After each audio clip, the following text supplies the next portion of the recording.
Commonwealth Parliamentary Association CPA Shargabai Salka Committeeni Executive Meeting Songjaka Tangsalo Agartala Capital Complex Amchini Haste Bidan Sabani Koglam Kotolo Songjaka O Panda Haste Tripran Kobai Shargabai Salka Barotni Kubuni Kaisni Haste Bidan Sabani Speaker Deputy Speaker Te Hapani Tangphorok O Pando Manjaka Pandau Jotoi Khorok Brijisa Luko Adoro Phaimanjaka Koksapni yagulo koktum bisingo dadak sidangui khokhenka Arunachal Pradesh ni khokpang haikeba o koksap pandani convener pasang dorji suna o salni koksap pandawo phainai biskangni koksap pandanti koglam sajaka te biskangni koglam panda sangjaknai Meghalaya hunai koktum bisingo saikna raka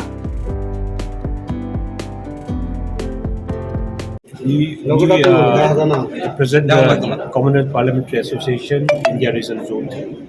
So it's our mandate that we have an executive committee meeting to sort out a lot of issues regarding the CPA Zone 3. So today also we discussed various issues regarding how do we revamp the functioning of the CPA. So the entire delegates the executive committee meet and decided on the venue of the next conferences, and there's certain amendment in the constitution of our CPA India Region Zone 3, and day-to-day functioning, how do we go about it, and most importantly is why we meet all the time is, kind of address certain issues, which is common, for entire northeastern state. What are those common issues that has been raised?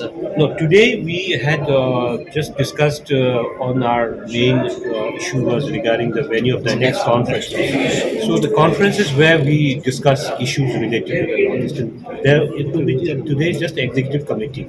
So that will be a larger platform. We decided that we will hold the conference sometime in September in Meghalaya and Shillong. So there we'll be inviting a lot of delegates from different CPA branches of the northeastern state, which is India Region Zone 3. So there we'll have, so today we have already given an open invitation to come up with the topics on discussion during the conference. There we will come to know what are the suggestions which has come from different states, pertaining to the issues related to Northeast and how we can give an impetus to realize these issues and give a very fruitful solution, when it comes to the common issues which we face in the northeastern state. So the number of working days in state assemblies has been is reduced. So have you discussed the issue? No. So this not in the executive committee meet, but this are discussed in the main conferences. So it has always been an issue about the days reduction in the days, but it depends the kind of government business.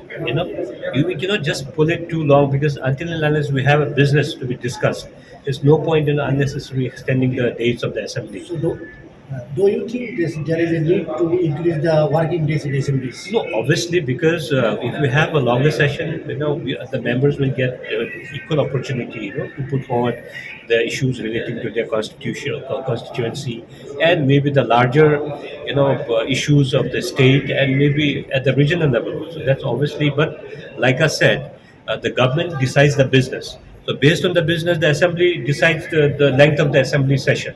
So you cannot just pull it for nothing, So why waste everyone's time? That's the main issue. The opposition generally that put this allegation that the number of days are not adequate as per requirement. These are not discussed here, but this is an issue which we always at the national level also these discussions are there.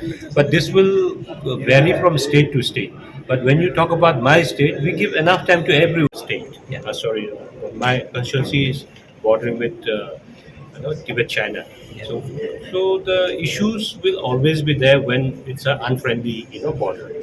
But like we always say, the country now under the leadership of Honorable Prime Minister is doing a lot of developmental activities at the border because the main issue was earlier the borders were neglected for a long time. So for want of basic infrastructures and facilities like healthcare and education, then people used to migrate from the border. So when the border is vacant, obviously there will be incursion. So now that the Vibrant Village program is coming up, and a lot of impetus is given on the road connectivity and telecom connectivity, the digital connectivity. The people now are going back to the border. So I say the local people are more strategic in national security. So you have to have the local people staying in the border. They will be more strategic in the national security than the defense personnel.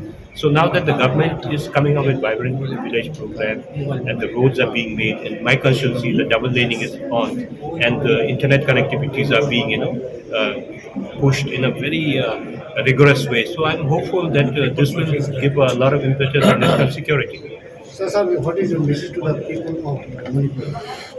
This is also one very important point. Yes, sir, very I think I'm not mandated to speak on this. But It's a very sad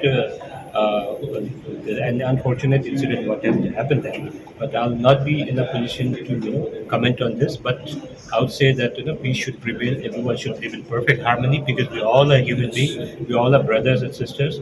There should be one race that's a human race and one religion that's humanity. This is my feel. Thank you so much. Thank you, sir. Thank you.